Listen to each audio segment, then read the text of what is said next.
Honorable assistance, chers membres du jury, chers co-débatteurs, bonsoir. Je m'appelle Mariam Khan, étudiante en licence 2 de métier du patrimoine à l'UFR CRAC. Peut-on, à l'instar d'Axel Kabou, dire que l'Afrique refuse le développement? Absolument. Et nous allons vous montrer pourquoi. Mais d'abord, nous allons faire, comme d'habitude, une élucidation conceptuelle de certains termes de notre sujet afin de mieux le cerner. Pour le mot Afrique, ici, il ne faudra pas simplement le prendre comme un terme géographique qui désigne un continent. Ici, l'Afrique désigne l'ensemble des acteurs sociaux, culturels, politiques, économiques du dit continent. Le verbe refuser traduit l'idée de rejeter les opportunités, les chances qui nous sont offertes, qui nous sont proposées.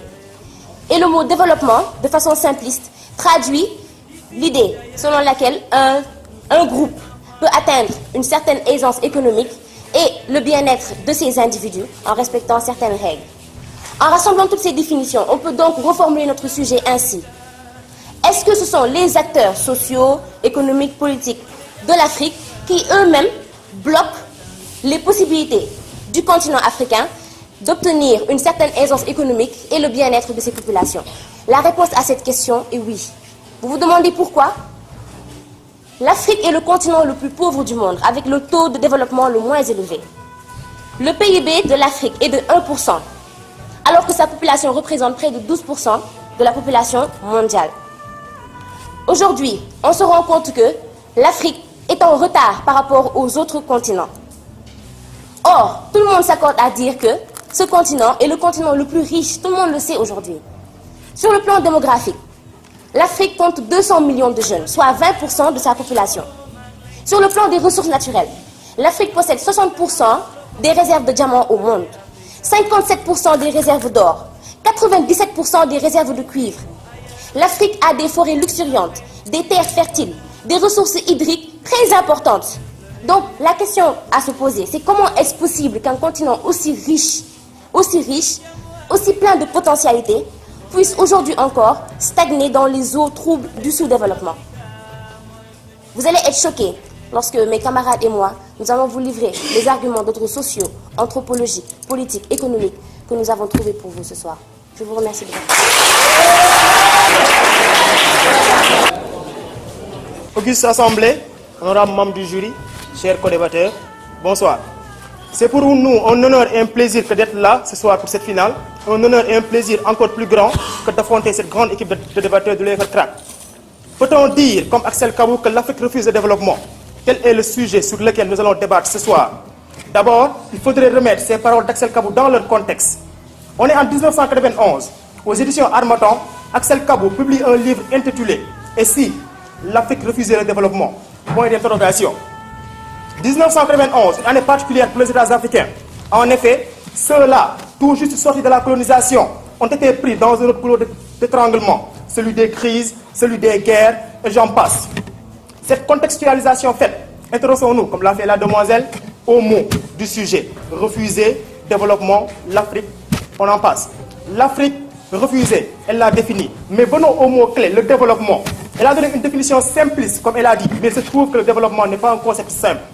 En effet, si on vérifie l'histoire, on voit qu'il y a une pléthore de définitions qui ont été données au développement.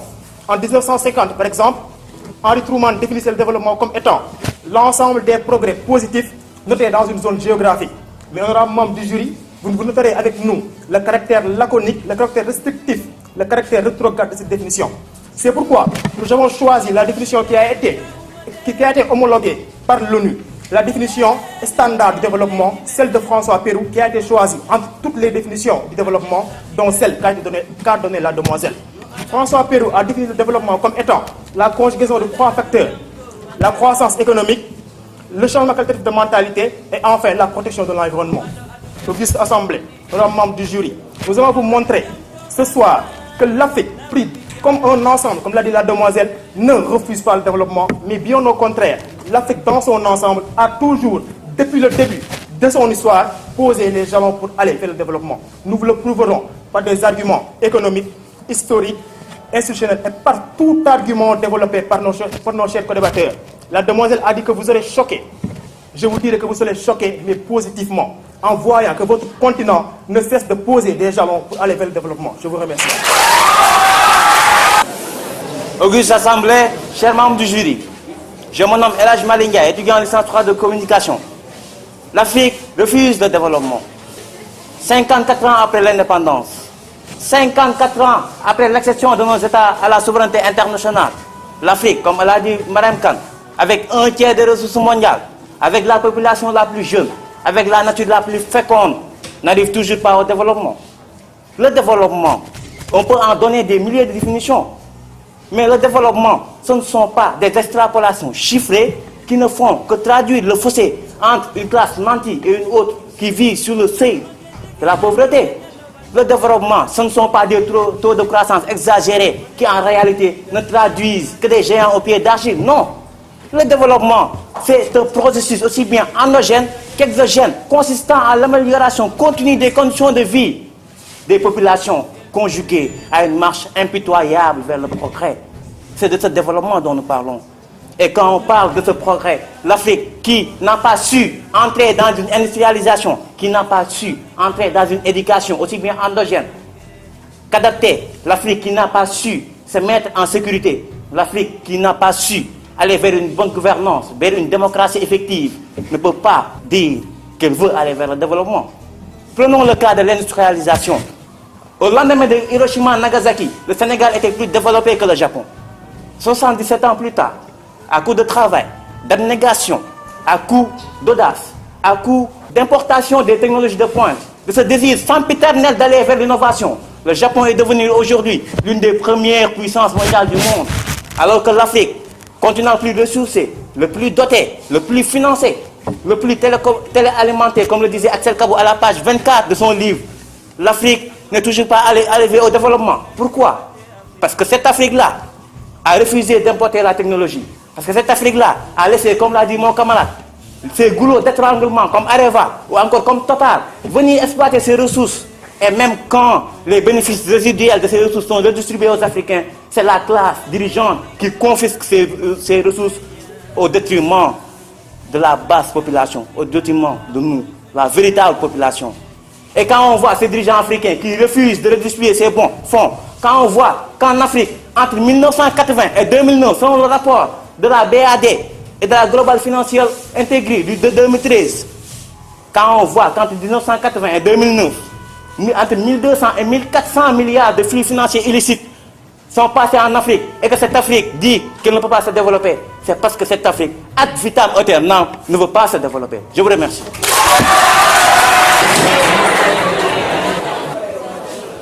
Pensez-vous, comme Axel Kabou, que l'Afrique refuse le développement? Une telle question ne saurait nous laisser indifférents, et ceci pour dire que l'Afrique ne refuse pas le développement. Mes très chers co-débatteurs sont en train de nous opposer le fait que les dirigeants africains manquent de volonté. Ils disent que l'Afrique refuse le développement, ils auraient dû conjuguer au passé. Parce qu'il se trouve, si nous retournons au niveau de la réunion du 22 septembre 2008, au niveau de l'Assemblée générale de l'ONU traitant les besoins du développement de l'Afrique, M. Jackie Kikwete, ex-président de la Tanzanie qui était à la tête de l'Union africaine, avait dit, je cite, « Les dirigeants africains se sont résolus engagés à résoudre les problèmes de leur continent, net bien, et à garantir le développement très proche de l'Afrique. » Fin de citation. Ceci n'a pas été seulement un discours, ceci a été prouvé par les OMD, l'objectif du millénaire pour le développement. L'un des plus grands objectifs, mademoiselle disait tantôt que l'Afrique est le continent le plus pauvre. Il se trouve dans les OMD et traduit par 8 objectifs. L'un des plus grands objectifs, c'est le fait de réduire le taux de pauvreté. Il se trouve dans son rapport annuel suivi des OMD de 2008, du 12 juillet, prouve qu'avec la croissance constante des pays africains, ceci contribue à réduire de moitié leur état de pauvreté. Selon le même rapport, l'Afrique subsaharienne, dont le taux de pauvreté, retenez bien, était de 62,5% en 90, est descendu en dessous de 36% en 2010. Et ceci a été approuvé par le professeur et consultant à l'Université de Paris, M. Serge Mikhailov, qui avait dit, je cite, les OMD ont permis de revenir sur une dimension plus large du développement et tout simplement d'aider à reconstruire les services sociaux qui avaient été dévastés par les programmes d'ajustement structurel. Fin de citation. On a parlé des OMD. Maintenant, changeons un peu de climat et parlons d'économie comme il en parle. Si nous prenons le rapport sur le développement humain du programme des Nations Unies pour le développement, le PNUD, IDH en Afrique de 2010, publié le 13 juin 2013, en effet, l'IDH est calculé dans une échelle de 0 à 1. Si un pays se trouve entre 0 et 0,3, c'est un pays sous-développé. Si le pays se trouve entre 0 et 0,4, c'est un pays émergent. Il se trouve, dans ce rapport, l'IDH de l'Afrique du Sud était de 0,612 en 2004 et qui passe à 0,683 en 2011. L'Algérie, 0,698 en 2004 et qui passe à 0,750 en 2011. Vous allez me poser le fait que ce sont des pays émergents. Prenons l'exemple du Mozambique qui fait partie des pays les plus pauvres au monde avec un IDH de 0,317 en 2004 et qui passe à 0,402 en 2011. Notre très cher Sénégal, 0,464 en 2004 et qui passe à 0,500 en 2011. Le Zimbabwe, 0,376 en 2004 et qui passe à 0,490 en 2011. Je suis très souriant du fait que je sais que mon très cher continent, avec la couleur opérée au niveau de ses indices de développement humain, mon très cher continent ne refuse pas le développement. Je vous remercie. Honorable assistance, chers membres du jury, chers co-débatteurs, bonsoir. Je m'appelle Ousmane Touré, étudiant en licence 3 de communication à l'UFR CRAC. Tout d'abord, permettez-moi de vous exprimer toute ma désolation, toute ma tristesse et tout mon regret de constater que mes amis de l'UFR SJP ont su commodément et soigneusement, d'ailleurs avec beaucoup de délicatesse, occulter le fait que quand nous parlons de développement, nous ne parlons pas de croissance. Quand nous parlons de développement, nous parlons de ce fruit d'une gestion cohérente, synergique et synchronique entre un ensemble de données dans toutes les dynamiques de la vie sociale et humaine. Que ce soit politique, économique, culturelle, technologique, le tout répondant à un projet de société clairement défini et convergent sur la plateforme de l'amélioration des conditions de vie des populations auxquelles il se rapporte. Je suis aussi désolé de constater que mes amis de l'UFR SJP ont su remarquablement passer sous silence le poids de la dette qui, comme nous le savons, comme vous le savez, comme les élites africaines le savent, constitue un des multiples facteurs de blocage pour le développement. Mais n'empêche, comme le dit le journaliste à RFI, Alain Foka, malgré le fait que les Africains sont conscients par rapport aux aspects négatifs de la dette, continuent toujours de manière effrénée à en accuser, et ce à une échelle gigantesque. Et là, chère auguste assistance, chers membres du jury, chers co-débatteurs, ce n'est là que la traduction du refus formel, catégorique, de nos pays africains par rapport au développement. Maintenant, changeons un peu de cap. Joseph Kizerbo, à travers son ouvrage intitulé « À quand l'Afrique ?», à la page 77, dit, je cite, « Le niveau du sous-développement et du développement d'un pays est intrinsèquement ou extrinsèquement lié aux choix politiques, économiques, culturels et technologiques que ce pays a opéré ou qu'il s'est vu imposer. » Fin de citation. Dans le cadre du continent africain, nous ne pouvons pas nous permettre de nous dire ou de privilégier la théorie selon laquelle l'Afrique s'est vue imposer quoi que ce soit. Vous savez pourquoi? Pour la seule et simple mesure que l'Afrique est souveraine, libre et dépendante. Et ce ne sont pas mes camarades de l'UFR SJP qui vont me contredire, car ce n'est que tout récemment, le mercredi 11 juin 2014, au cours du débat qui les opposait avec l'UFR CEPS, dont le sujet était « Les États africains sont-ils souverains ?», ont parcouru à tous les arguments possibles pour défendre que l'Afrique est bel et bien souveraine. Maintenant, dites-moi comment cette Afrique souveraine qui avait le choix d'investir sur le recensement et la mobilisation des meilleurs parmi ses esprits, des meilleurs parmi ses ressources, comme l'ont fait les États-Unis à travers la Silicon Valley, pour repenser son projet de développement à partir de ses bases socio-culturelles africano-africaines. Mais non, cette Afrique préfère ce Disneyland de la globalisation qui n'est rien d'autre. Merci pour votre aimable attention. Honorable membre du jury, auguste assemblée, chers co-débatteurs, bonsoir. D'entrée de jeu, je voudrais faire une précision, celle de signifier que lorsque l'on perd le sens des mots, la compréhension du sujet devient hasardeuse. À cet effet, je voudrais vous faire savoir, lorsqu'on parle de développement, on ne peut pas exclure la croissance. Et la définition de référence retenue par l'ONU, telle qu'on vous l'a précisé, admet que la première phase de développement est la croissance, une croissance qui va s'étayer à tous les autres niveaux. Par ailleurs, vous m'avez cité Joseph Kizerbo qui disait qu'il fallait que les pays mettent en place tout un ensemble de réformes. Je vais vous dire que l'Afrique n'a jamais refusé le développement et que l'Afrique a mis en place ces réformes. Parlons d'abord du cadre juridique. Lorsqu'Axel Kabou prononçait ses propos, l'Afrique était en proie à une instabilité politique, ce qui faisait que le cadre juridique n'était pas propice aux investissements. Mais depuis lors, les États ont mis tout un arsenal juridique pour permettre l'attrait des investissements. D'abord par la création d'une charte africaine des droits de l'homme, ensuite par la ratification en 1993 d'un traité portant harmonisation du droit des affaires en Afrique, dont le club nous permet ici de débattre ce soir. Et lorsque le cadre juridique a été propice pour assurer les investissements en Afrique, les investissements en Afrique ont progressé. De 15 milliards, tenez-vous bien, en 90, nous sommes passés à 85 milliards en 2010. 15 milliards à 85 milliards. Cela ne traduit-il pas une certaine volonté de développement? Vous conviendrez avec moi que oui. Et cette information se trouve à la page 28 du document de statistiques de l'Union africaine portant développement et croissance durable. Je poursuis encore mon intervention. Toujours pour vous faire savoir que dans le cas de s'adapter aux besoins de la mondialisation, l'Afrique a mis en place un système d'intégration. Et les autres zones d'intégration de l'Afrique ont amorcé des progrès considérables. Prenons par exemple le cas de la CEDEAO. La CEDEAO a réussi à mettre sur pied un programme qui a permis de régler une déclaration commune en douane. Ensuite, de mettre en place un passeport commun, une politique agricole commune. Et dans le cadre de cette politique agricole commune, nous savons tous que nos États étaient fortement importateurs de denrées alimentaires. Mais la zone CEDEAO a produit, tenez-vous bien, pour le rapport de 2012 du suivi de la politique agricole publié, n'est-ce pas, par la CEDEAO, que la zone CEDEAO a produit 144 000 tonnes de riz internement. Et ces 144 000 tonnes de riz contribuent dans le développement des pays africains à contribuer à l'autosuffisance alimentaire. Par ailleurs, les zones d'exportation et d'importation au sein de la zone ont connu une croissance de 75%, toujours selon le même rapport. Vous nous opposez le fait que nous ne discuterons pas la souveraineté des États africains. Je vais vous dire que c'est souverainement que les États africains engagent des procédures pour permettre leur développement.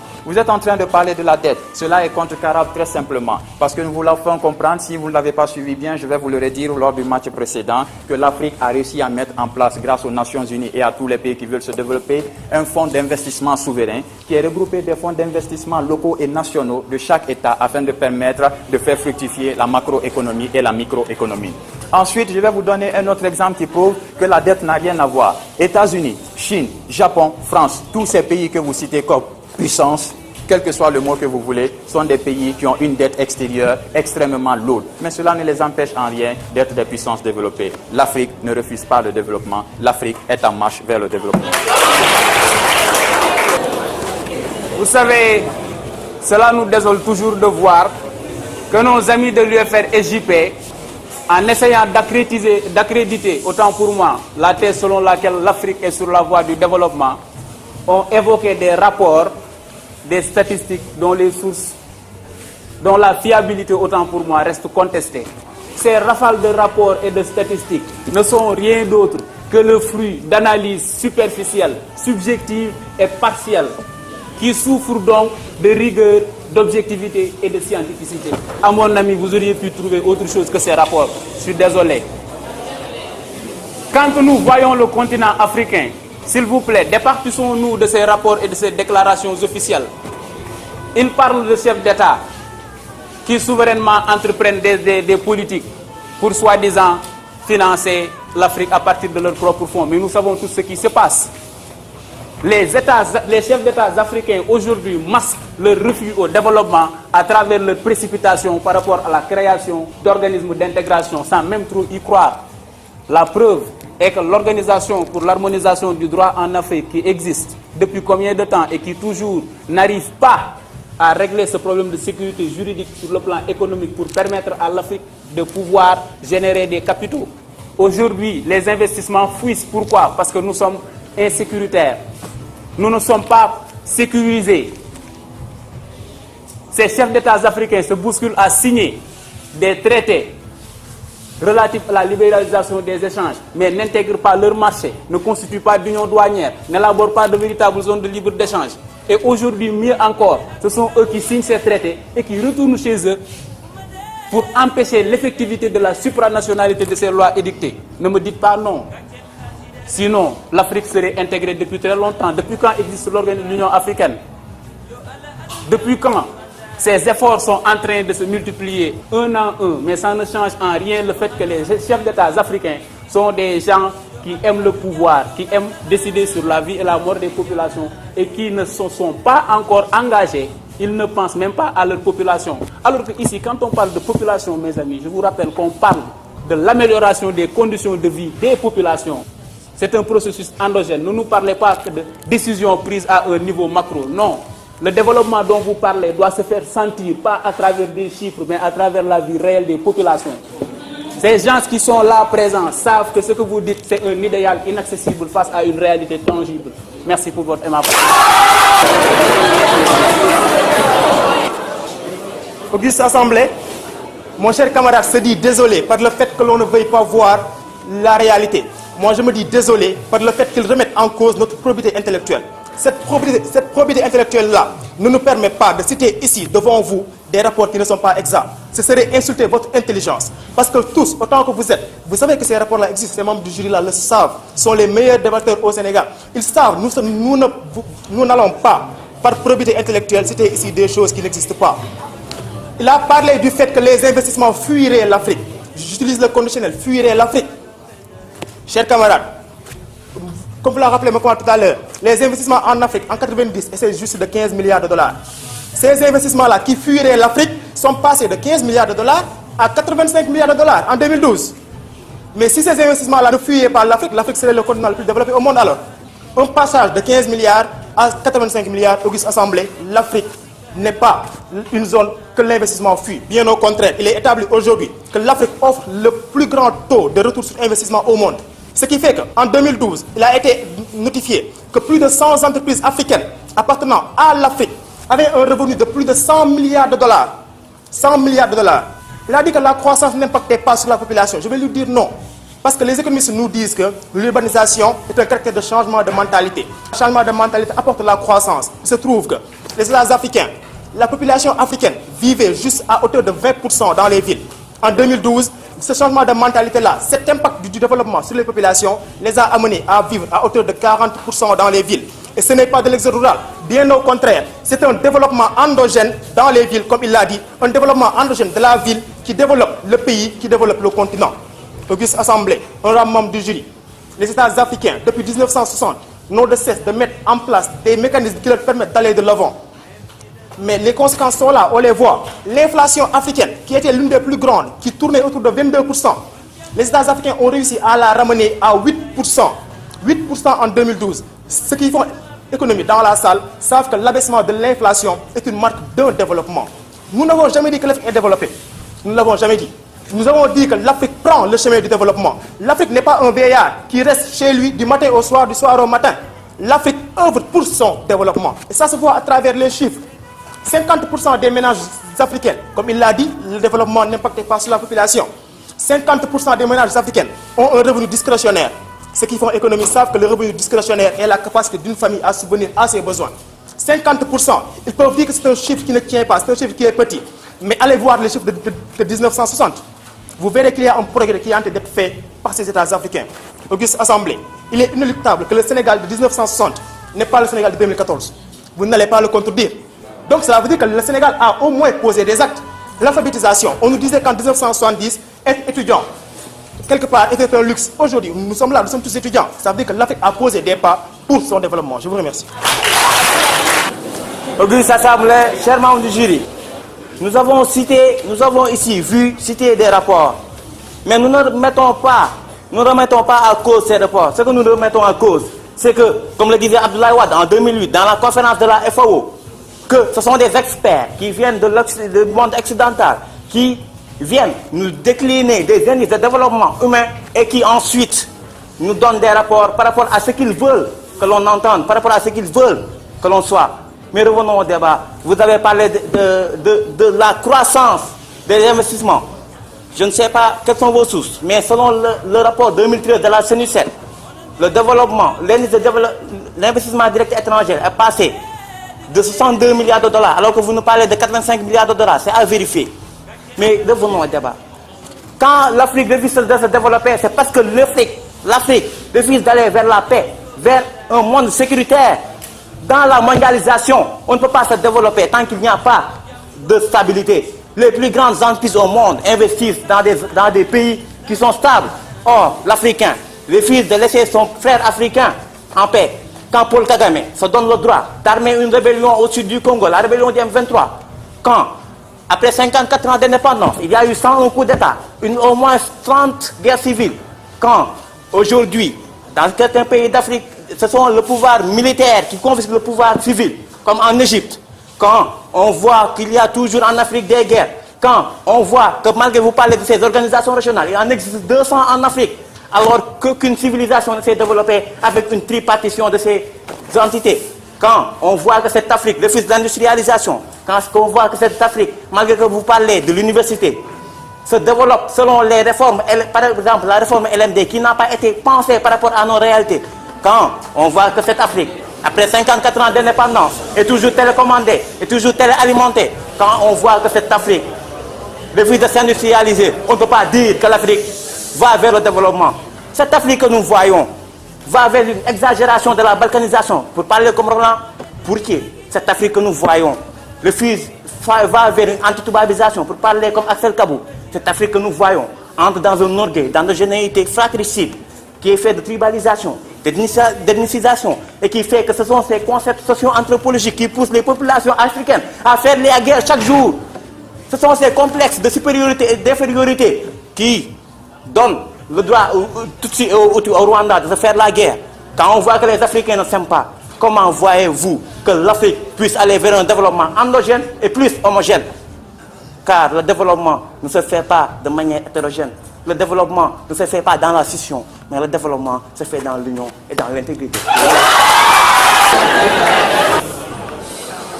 Jean-Claude Djereke, en réaction aux propos de Axel Kabou, a publié un livre qui s'intitule « L'Afrique refuse-t-elle vraiment le développement ?» dans les éditions Harmattan 2007 à la page 35. Il disait, je cite, « Ce sont les thèses d'Axel Kabou, récupérées par les afro-pessimistes, aggravées et perverties, qu'il convient aujourd'hui de disculpabiliser. » Fin de citation. Et moi, je vais essayer de les disculpabiliser. Je voudrais d'abord vous rappeler le fait que le génocide que vous êtes en train d'invoquer relève du passé, tout comme le contexte que Axel Kabou avait invoqué dans les années 90. Depuis lors, ce génocide n'existe pas. Les guerres entre nos États ont disparu. Et même si cela se posait dans vos faits, je voudrais vous faire savoir l'expression selon laquelle ces guerres n'ont rien à voir avec le développement. Nous n'avons pas dit que l'Afrique est développée, mais que l'Afrique est en voie de se développer. Je vais prendre l'exemple en premier lieu sur ce qui se passe aujourd'hui en Ukraine. Vous êtes en train de voir comment l'Ukraine et la Russie sont en train de se diviser le territoire de la Crimée. Je vais aussi parler de l'exemple de la Syrie. Mais est-ce que là, cela remettrait en cause le développement du continent européen? Je pense que le continent européen, cela ne remettrait point en cause son intégrité. Vous êtes en train de me parler du fait que ce sont des investisseurs, des experts étrangers qui montent les rapports. Je vais vous démentir catégoriquement. En vous disant que du 23 au 26 février 2013, s'était tenu à Accra un sommet des chefs d'État africains où ils ont librement, à travers leur souveraineté, voté le programme Fin Zéro en Afrique. Ensuite, actualité oblige, du 12 au 14 juin, s'est tenu à Ouagadougou le sommet des États africains et des chefs d'État sur le programme Water for Africa qui devait tenir sa réalisation pour 2020 et dont la statistique devait être publiée au sommet international de l'eau pour prouver que l'Afrique a réussi un pas vers les OMD. Parlant toujours de ces OMD, ce même sommet de Ouaga a réussi à confirmer à travers la déclaration du président Blaise Compaoré qu'aujourd'hui, sur les 1 milliard d'habitants en Afrique, seulement 125 millions sont là sans avoir accès encore à l'eau potable. Ce qui montre une avancée très considérable. Si vous ne considérez pas cela comme une avancée, une marque de développement, je vais vous élucider le débat de façon terre à terre. Actualité oblige toujours, nous sommes en train de jouer le mondial. Savez-vous, ou peut-être ne le saviez-vous pas, l'édition précédente de la Coupe du Monde a été abritée sur notre continent africain. Tout cela prouve les progrès que l'Afrique a réalisés. Par ailleurs, je voudrais parler de cette téléphonie mobile qui constitue les télécommunications. Il est avéré que l'Afrique est le continent où les 2 tiers de la population ont, je dis bien au minimum, un téléphone portable. Je le crois, je le pense que tous dans la salle, nous avons au minimum un téléphone portable. Tout cela prouve que le changement est là en train de se faire et que les chefs d'État africains sont en train de poser des bases considérables. Vous êtes en train de dire qu'il n'y a pas de marche vers le développement. D'accord. En 2009, une crise avait frappé le monde tout entier. Les États-Unis, la France, l'Angleterre, toutes ces puissances avaient connu une régression de la croissance. Mais l'Afrique était la 2e région après la Chine à avoir connu une accélération de sa croissance et de son produit intérieur brut. Cessez avec ces thèses d'afro-pessimisme. Soyez objectifs. Voyez que l'Afrique a un potentiel. Misez sur le potentiel de l'Afrique comme nous le faisons et dites que l'Afrique ne refuse pas le développement, mais qu'elle est en voie vers le développement. Je vous remercie. Nous sommes encore très désolés. de voir que mon ami n'a pas pu véritablement nous sortir des exemples qui nous montrent véritablement les étapes de l'Afrique vers le développement. Vraiment, j'aurais aimé un exemple, ne serait-ce qu'il soit captivant, parce que moi je suis un Africain. Et tout à l'heure, c'était comme si j'étais dans une salle de cinéma, parce qu'il y avait trop de fiction en réalité dans les propos de mon ami.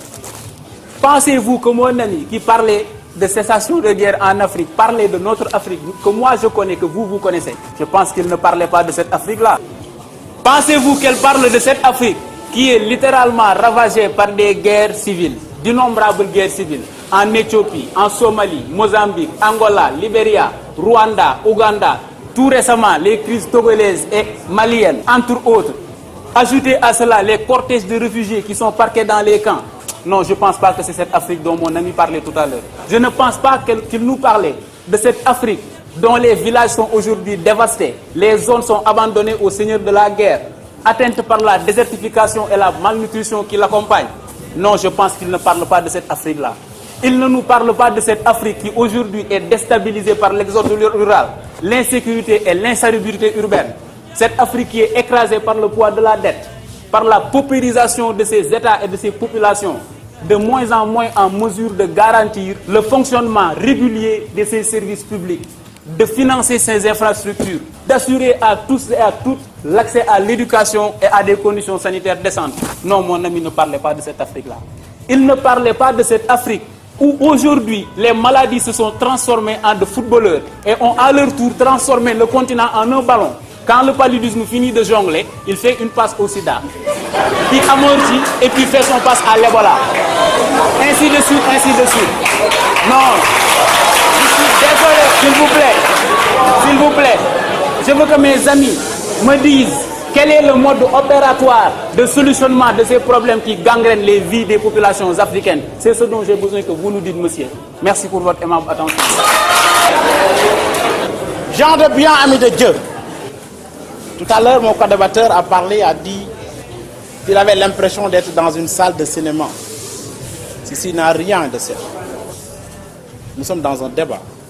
Et tout à l'heure, quand vous dites que nous sommes en train de faire une extrapolation des chiffres, je vous rappelle et je vous envoie à l'adage qui dit que les chiffres et les dates sont les témoins de l'histoire. Et les chiffres et les dates sont rapportés par les rapports. Donc ne dites plus que les rapports ne sont pas importants dans un débat.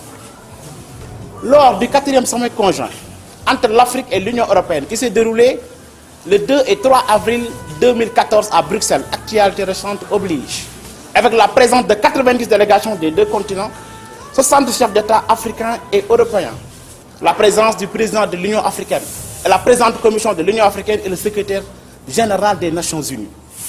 Lors de ce sommet, le rapport montre que le communiqué du ministère luxembourgeois a dit que le sommet fera appel d'un large éventail d'initiatives et d'instruments de financement.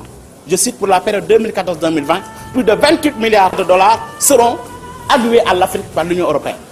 Et je vous rappelle que cet investissement ne sont pas des dettes, ne sont ni une aide, ce sont des investissements dans le cadre de la coopération bilatérale entre l'Afrique et l'Union européenne. Et si l'on croit, parce que tout à l'heure vous avez parlé d'un journal de la RFI, revenons un peu. Si nous on croit tout simplement aux revues, The Times and The Economist, qui sont les plus grandes revues des États-Unis, qui affirment à la une en 2012 qu'avec l'augmentation des investissements et le taux de croissance, le continent est en passe de devenir le prochain moteur économique mondial. Tout à l'heure, vous avez parlé des intégrations et vous avez dit que les intégrations ne sont que là, tout simplement sans aucune importance. Prenons l'exemple de la COMESA qui a connu des avancées très considérables. L'indice de production agricole des pays d'Afrique australe et orientale, qui était de 90 en 1992, a progressé de 109 en 2004 et de 125 en 2010. L'approvisionnement alimentaire de ces régions par les États a enregistré une hausse de 42% pendant la période 2002-2005. Les productions totales agricoles en provenance de la région ont connu une hausse de 25% en 4 ans, en passant à 4,8 milliards de dollars en 2002 à 6,5 milliards de dollars en 2006. Vous avez parlé qu'on n'existe pas tout simplement des échanges entre les Africains. Et il se fait que les échanges entre les autres régions africaines de la COMESA représentent plus de 80% des exportations. Et notez bien car toutes ces informations se continuent au niveau de la page 21 du document statistique agricole de l'Union africaine de 2008. Donc, chers co-débatteurs, tous ces faits opérés au niveau de l'agriculture, qui est un des plus grands facteurs de développement, montrent que notre continent ne refuse pas le développement. Je vous remercie. Auguste Assistance, chers membres du jury. J'avoue que j'ai été un peu ennuyé par ces extrapolations chiffrées dont il a parlé. Mais quand nous revenons au débat, nous voyons que par rapport à l'industrialisation, l'Afrique a une perte de productivité de 40% entre 2000 et 2008, selon le rapport 2013, encore une fois, de la CNUSET. Quand l'Afrique refuse de s'industrialiser, quand l'Afrique, encore une fois, laisse ses scientifiques, nous sommes tous des gens qui réfléchissons, mais nous sommes tous des gens talentueux, mais nous rêvons pour la majeure partie de nous d'aller en France ou au Canada. Quand cette Afrique ne valorise pas ses intellectuels, quand cette Afrique sous-exploite ses potentialités de ressources humaines, quand cette Afrique laisse ses plus grands, ses plus brillants chercheurs aller à la Silicon Valley ou à la NASA, cette Afrique refuse le développement, car la science, l'inventivité est intrinsèquement liée au développement. Mais laissez-moi arpenter un autre sentier de notre argumentaire. Car quand l'Afrique, le disait un autre auteur, mais l'aide fatale dont nous parlons, c'est une aide fatale dont parlait Dabissa Mayo. Quand vous nous parlez de l'aide de l'Union européenne à l'Afrique, ces aides ne sont en réalité que sous-tendues par des intérêts de l'Union européenne, par des intérêts de l'Occident. Mais laissez-moi revenir sur la dimension militaire. Aucun pays ne s'est développé si ce pays n'a pas la souveraineté territoriale, si ce pays n'a pas la capacité d'agir ou de réagir sur ce territoire. Au Mali, vous êtes au courant de la crise qu'il y a eu en 2012. Mais est-ce que vous savez qu'au nord du Mali, la montagne des Ifras fait 3 fois la France? Mais est-ce que vous savez que l'armée de la France est au moins 35 fois plus grande que l'armée du Mali? Comment cette armée, comment ce pays peut se faire prévaloir la volonté ou le pouvoir de se développer quand ce pays n'a pas cette armée qui puisse lui permettre d'avoir la souveraineté sur son pays, sur son territoire?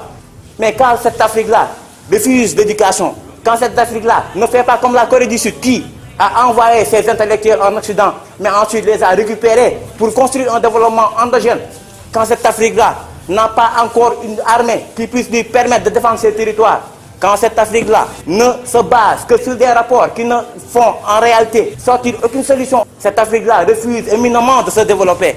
L'Afrique qui, encore une fois, a un tiers des ressources mondiales, comment je peux concevoir qu'une Afrique qui a toutes ses ressources en 54 ans ne peut pas être l'un des piliers de la mondialisation? L'Afrique se contente d'être un acteur passif, un consommateur des technologies, un consommateur de l'industrialisation, un consommateur des télécommunications, comme vous le dites. Le Sénégal a, en 2012, plus de 66% d'utilisateurs de Facebook et des réseaux sociaux et des télécommunications. Mais cela ne veut pas dire que le Sénégal n'est un pays développé, encore une fois. Les politiques agricoles ont été mises en commun. Mais est-ce que vous savez que même en Union européenne, la politique agricole commune a échoué? Donc, cette Afrique n'est pas encore sur le sentier de développement. Je vous remercie. Auguste Assemblée, quand mon camarade Elhadji Malick me dit que les États africains n'ont pas une souveraineté territoriale, je suis surpris. Je le comprends. Tous les États africains, quels qu'ils soient, sont des États qui sont territorialement souverains. La preuve, le Mali a fait volontairement appel à la France. Le Mali a signé un contrat avec la France de soutien en cas d'invasion. Pourrait-on l'appeler même d'invasion? Aujourd'hui, le terrorisme est partout dans le monde. Ce n'est pas l'apanage de juste l'Afrique. Les États-Unis d'Amérique sont le pays le plus menacé par le terrorisme. Donc, le fait qu'il y ait des terroristes au Mali, le fait que les terroristes menacent l'intégrité territoriale du Mali, ne veut pas dire que le Mali n'est pas dans le sentier du développement. Auguste Assemblée, pour élucider juste ce débat, il faudrait faire une étude comparative entre l'Afrique de 1960 et l'Afrique de 2014. Qu'on le veuille ou non, l'Afrique s'est développée. Pas s'est développée, mais a mis en place des mécanismes lui permettant d'aller vers le développement. Nous n'avons jamais dit, depuis le début du débat, que l'Afrique est développée. On ne l'a pas dit. On a dit que l'Afrique de 1960 a mis en place des mécanismes qui lui permettent d'aller vers le développement. Axel Kab nous disait que ce qui freine l'Afrique, c'est la toubabisation. Ce qui freine l'Afrique, c'est le fait que les Africains ne croient pas en eux-mêmes. Ce qui freine l'Afrique, c'est la mentalité africaine. Aujourd'hui, en 2014, vous, jeunes qui êtes dans cette salle-là, vous n'avez pas la même mentalité que nos pères de 1960, qu'on le veuille ou non. Il a parlé de la fuite des cerveaux. Il a parlé de la fuite des cerveaux. Je vais lui informer, je sais qu'il est au courant. En 2013, le ministère de l'Éducation supérieure du Sénégal a mis en place une stratégie visant à garder les étudiants, les élèves qui ont eu les meilleures mentions au bac au Sénégal. J'en parle parce que je fais partie de ces élèves-là qui ont été retenus au Sénégal, juste pour servir les besoins du Sénégal. Auguste Assemblée, aujourd'hui, l'Afrique a conscience de ses capacités. l'Afrique est en train de mettre en œuvre ses capacités. L'Afrique a développé son éducation, tant bien que mal. L'Afrique a développé son industrie, tant bien que mal. L'Afrique a développé son armée, tant bien que mal. L'Afrique a développé ses échanges, tant bien que mal.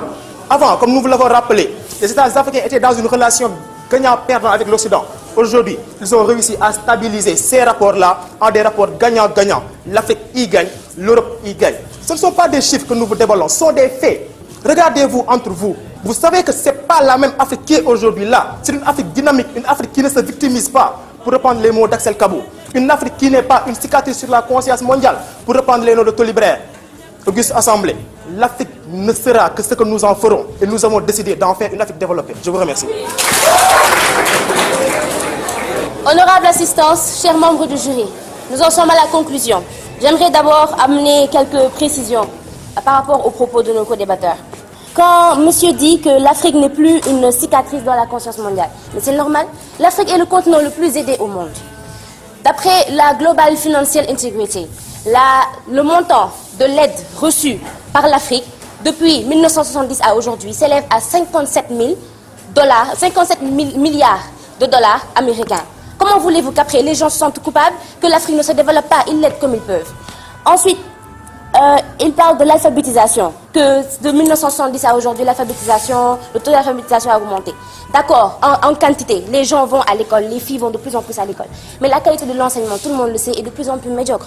Figurez-vous qu'à l'école primaire, les gens ne font plus de dictée aujourd'hui. Tellement le niveau est bas.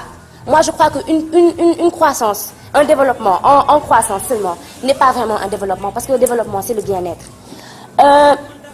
Ensuite, vous parlez du Mali, vous rectifiez l'âge. En fait, quand il parle du Mali, il ne parle pas du Mali dans le terme de souveraineté, que le Mali, etc. Non, il parle du Mali parce que le conflit malien nous a prouvé que les Africains n'étaient pas unis.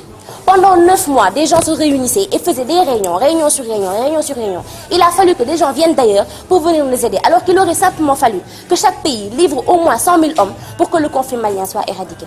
Vous savez, depuis que cette compétition a commencé, ce sujet-là a été le plus difficile pour mes camarades et moi, pour la simple et bonne raison que son traitement relevait quasiment de l'autoflagellation.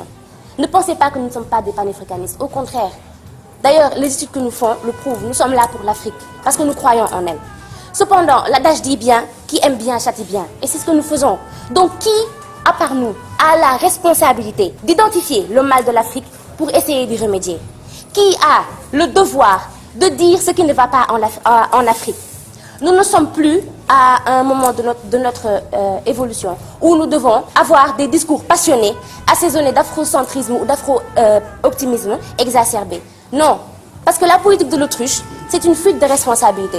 Or, le changement exige la force et le courage de l'objectivité. L'Afrique est malade et ce dont elle a besoin, ce n'est pas de morphine pour l'endormir.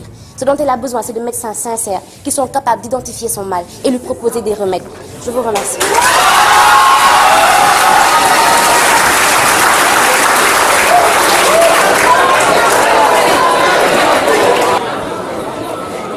Honorables membres du jury, auguste assemblée, chers co-débatteurs. Tout d'abord, je voudrais apporter une petite rectification. Celle de vous dire que l'industrialisation de l'Afrique ne pose pas aujourd'hui problème. Dans les industries légères, les industries de textile, l'Afrique a réussi à mettre en place des industrialisations. La seule industrie que l'Afrique n'a pas aujourd'hui est une industrie nucléaire, ce qu'on appelle dans le jargon commun l'industrie lourde. En dehors de cela, l'Afrique, son industrialisation est marquante et concrétisée. Par ailleurs, je voudrais parler comme Tony Blair qui disait en 2001, je cite, l'Afrique est une plaie qui a cicatrisé. Une plaie, elle a certes existé, elle a saigné, mais elle a fini par cicatriser. Fin de citation. Cette plaie, c'est celle que vous avez décrite. Une Afrique, laissez-moi vous planter le décor, qui, dans les années 90, l'eau était un luxe, l'accès à l'éducation, un luxe, l'accès aux soins sociaux, un luxe, l'accès à la communication, un luxe, l'accès aux frais élémentaires de base, un luxe. Mais toute cette situation a changé parce que les États africains ont réussi à mettre en place des politiques qui les ont permis de faire passer ces situations de luxe à des situations dont ils auraient la pleine et la libre jouissance. Ces faits sont des faits qui sont marquants et concrétisés. Axel Kabou, dans son livre, n'a jamais dit que l'Afrique était en retard d'un problème économique. Axel Kabou, dans son livre, parlait plutôt d'une nouvelle dynamique, d'une nouvelle revitalisation du patrimoine culturel de l'Afrique. Elle disait à cet effet, je cite, « L'Afrique a la capacité, le pouvoir de comprendre mieux que quiconque que le fait de devenir soi-même relève d'un long et patient processus de vitalisation et de revitalisation. Fin de citation. Ceci étant dit par Axel Kabou, je voudrais parler comme Gaston Berger qui disait, je cite, « La prospective est la science de mieux comprendre l'avenir en vue de mieux contribuer à le faire. » Si on doit contribuer à cet avenir et mieux le faire, il faut convenir, selon René Descartes, que la raison doit être la chose la mieux partagée au monde. Cette raison veut que l'Afrique n'est certes pas développée aujourd'hui, mais l'Afrique a un avenir prometteur. L'Afrique a posé les bases solides. L'Afrique a posé les jalons. L'Afrique a tenu tête au G20, aux puissances occidentales. L'Afrique a rééquilibré son déséquilibre dans le commerce international. L'Afrique est aujourd'hui le plus grand partenaire des puissances occidentales. L'Afrique est aujourd'hui, comme pour parler selon les magazines Le Times et The Economist, le prochain moteur économique mondial. Tous ces faits prouvent à suffisance que l'Afrique ne refuse pas de développement. Ceci étant élucidé, je voudrais vous dire, pour parler comme Eric Well, l'Afrique veut, l'Afrique peut, l'Afrique va se développer. Je vous remercie.